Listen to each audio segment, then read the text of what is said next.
Growing threat of conflict in the Arctic. But it's not just the Arctic. The Today paper also carries the story, but also talks about it on a broader scale, calling climate change a catalyst for global conflict. And the Huffington Post also covers it, but from a US perspective, saying that climate change is a growing national security concern, although it's not really referring to only the US. These stories follow a report released by the Center for Naval Analysis and its Military Advisory Board, which comprises of a group of 16 retired 3- and 4-star generals and admirals. So, Mel, what do you make of this? Last week we heard Obama talking about how climate change is a direct threat to the economy, and now we're talking, it seems to have gone up in escalation to global security. Obviously, it's both. Part of the problem has always been that companies, corporations, everybody says, well, it's too expensive to do anything about. We can't afford to change the technology. Oil is the only thing that we can use. The problem is it's not going to get any cheaper, and those things directly affect. I was on a show not too long ago, and we talked about economic security being part of national security as well, and this just reinforces that. I think what's also important, and you mentioned this, is this was signed by 16 retired admirals and generals, and in one of the articles that we were discussing, the messenger is just as important in this case, because a long time ago, you know, climate change, I call it the climate crisis, actually. It's not climate change, it's not global warming. We've got a crisis on our hands, and we've got to do something about it. This is not something that just snuck up on us overnight. Back in the late 1960s, 1970s, people were talking about, we've got to do something about the environment, and back then they were called left-wing, long-hair, tree-hugging hippies, and nobody took them seriously. And now 30, 40 years later, you've got 16 retired admirals and generals, and these guys are not known for making wild, unsubstantiated claims. These are serious people, and they're telling us that we've got a serious problem and we've got to deal with it. And again, it's not going to get any cheaper. And you mentioned private companies not playing their part, about how but it's always been a case of it's not our problem or it's not something that we can do. Is this something that has to be driven by governments? That's a good question. Historically, I think governments do a very poor job of trying to drive these kinds of movements and drive these kinds of changes. And I probably am more familiar with the United States government. I actually worked for Congress for a year a long time ago. Only lasted a year, thank goodness. But governments have historically been not very good at driving this. Most of the change has come at the ground level with citizens that are driving this. But you're starting to see, finally, a lot of corporations, Tesla, for example, with the electric cars, and people like that are starting to drive this change because people realize that we all breathe the same air. There was a famous quote by John Kennedy a long time ago, we all breathe the same air. We all want to see our children grow up, have a better future. And right now, I have a son, and I'm worried about the kind of world that we're going to leave him and that we're going to leave for your children and everybody else's children, because right now we're headed in the wrong direction. And all you have to do is step outside in Beijing or New Delhi or London on the wrong day, look at the sky, try to breathe the air, and you're going to be in big trouble. And I think we are in big trouble now. Again, I don't use the term global warming or things like that. That's too warm and fuzzy. I use the term climate crisis because we're in a crisis right now. Well, talking about being warm and fuzzy, I mean, this suggestion that climate change is fueling global conflicts all around the world. How do you think people are going to react to this? Because I mean, in one of the articles here, it says that Americans still don't see the threat of climate change being one of the major dangers that they're facing today. I think the problem in America is people they don't see the threat mainly because it's been politicized so much. I was just in America not too long ago, visiting family. Do you think a lot of people are still wavering about whether or not climate change is real? I don't think they're wavering. I think they're strictly split on two different sides. You have one side that simply won't believe it because they hear everybody on Fox News, for example, saying, "Oh, this is unproven. Nobody knows what's really going on. It's, you know, nature causes all these climate shifts. Look throughout history."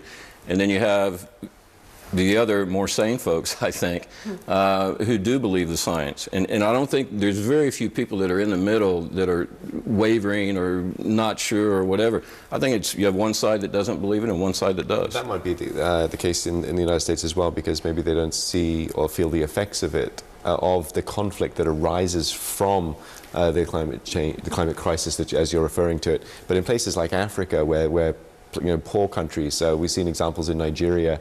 There's been articles written about how poverty coupled with natural or climate change that's happened has led to people taking drastic actions and aligning themselves, like with the Boko Haram group. Right, and I just saw that article when I came in, and it talked about, I think in Mali with the Tuareg, who their crops withered and died, and they had a drought, and so they moved north and fueled the conflict there. And America has been spared a lot of these conflicts like that. You don't have the civil wars in the U.S. like you do in Africa. And throughout history, America had, because it's such a large country, because it is located where it is, it hasn't experienced those kinds of conflicts. It is being directly affected, though, by shifts in the weather patterns. You have huge numbers of droughts now. Look at the wildfires in California, Colorado. And the hurricanes as well. Hurricane Sandy, Hurricane Katrina, all of these things. So it is being affected by these drastic weather patterns. The person-to-person conflicts that you mentioned, no, not so much, but that's a function of geography. Yes, exactly. More than anything. And that's something that affects sort of other parts of the world more so than America at the moment. We've got to move on, though, to our... It's reflected in the figures as well. Yes. The rest of the world, climate change is seen as a much bigger danger compared to how Americans see it. Very interesting. Let's move on to our next story that we have. The White House slams Karl Rove's cognitive capacity after he reportedly claims Hillary Clinton had brain damage. That's in the New York Daily News. And also Bill Clinton has reacted as well, laughing it off, saying he was dumbfounded by the claim. Now, that Karl Rove, of course, is a Republican strategist. A good strategy in the lead up to the 2016 elections where Hillary Clinton might stand? Well, I think... Well, is this what it is? It's a strategy. It's politicizing an event that happened last year. Well, I think there's two things. One, I think Karl Rove has sort of had his day in the sun, and it's probably time for him to move on to different pastures. If you look at his track record, in the last election cycle, he raised, I don't know, millions and millions and millions of dollars to back certain candidates, and his entire slate of candidates lost. So he didn't have one candidate in the last election cycle that won. So his prognostication capabilities, I think, are a little bit dated. Do you think there's a point, though, that there is a health concern? But the second, yeah, well, let me get to that. But the second thing I wanted to say is, anybody who wants to run for president of the United States has got to be a little bit crazy. I mean, it is, it is not a job that I would wish on my worst enemy, simply because, your point, exactly what's going to happen is her entire medical history is going to be poured over with a magnifying glass. Every time she stumbles when she says something, and it happens to all of us, TV presenters, guys like me, everybody else, you forget a word, oh, what was I going to say, what was I going to say, and you stumble around, and everybody's going to say, oh, is she having another stroke, or it wasn't a stroke, but is it another blood clot or something?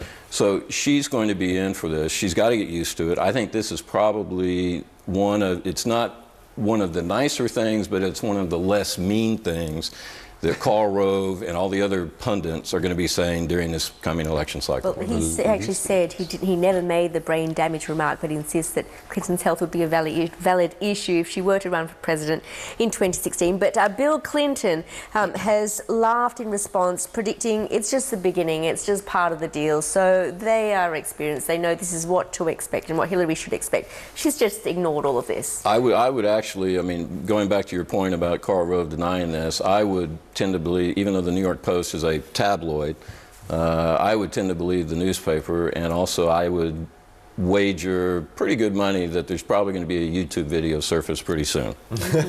Well, there is a bit of irony, of course, as well, because previously the Republican Party were accusing her of lying when she did suffer a bit of a health scare. But we do have to move on to our final story because we haven't got that much time left.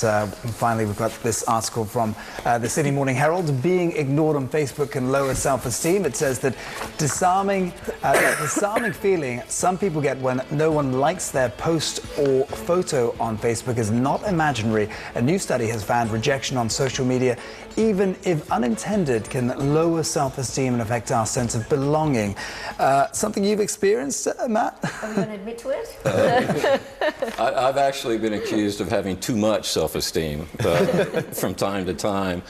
You know, I try to keep, I mean, I'm on Facebook, I'm on Twitter, I've got my own website and all of this, and, you know, I've been online since the mid-90s when Netscape came out with its first browser.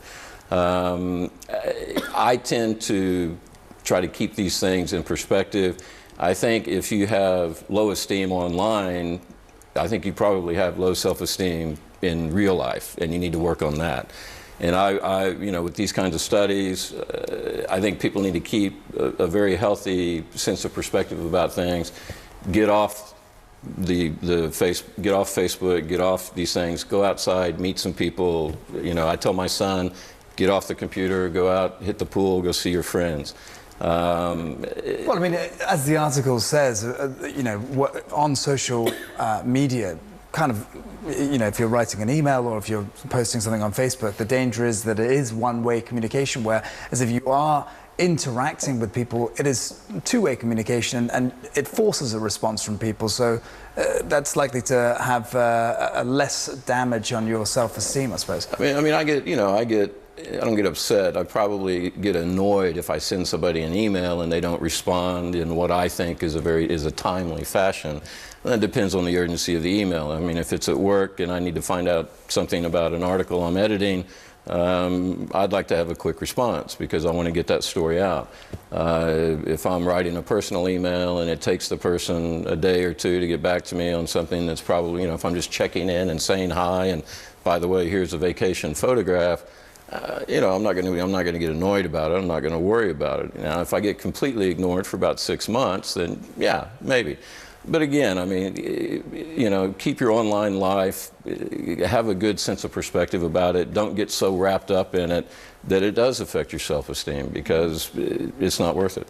It's not about how many friends you can accumulate online, right? I've reached the age where I've got enough friends. and, friends. Real life friends. I don't need any more. And not adding to that. And I don't need the aggravation. I don't need the aggravation online either. All right. Well, that is all we've got time for this morning. Thanks very much for that, Matt. Senior editor at Reuters News, Matt Driskill, speaking there to us. It is time for a breather. Business news is up next on First Look Asia. Wall Street, how it fared in overnight trade, and a look ahead to Asian markets. Stay with us.